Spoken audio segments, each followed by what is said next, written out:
Hello guys, ayan ngayon papunta kami ng Fujairah, isa sa mga Emirati ng United Arab Emirates. Ayan, dumaan kami dito sa unang tunnel.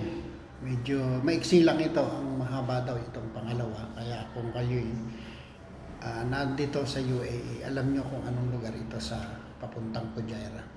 Ayan po yung second tunnel, ito yung pinakamahabang tunnel na matadaanan mo papunta rito sa Fujairah. Napakaganda ng lugar dito, talagang ma-amaze ka. Ayan po, halos inurasan ko yan, mahigit 1 minuto naming binaybay ang mahabang tunnel po na yan. Ayan, at tingnan po ninyong maigi, napakaganda nitong tunnel na ito. At yung pupuntahan namin, unang aabutan namin yung fountain, yung isang famous fountain dito na makikita sa Fujairah. Makikita ninyo po mamaya.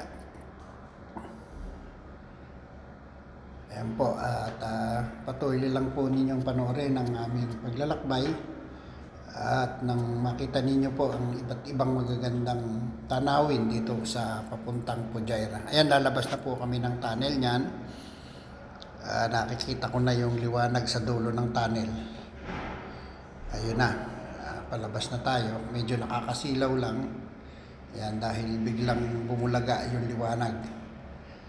Ayan. So, ayan na po, nasa labas na tayo ng tunnel. Mayroon po kaming isang dadaanan na fountain. Ayan, tingnan.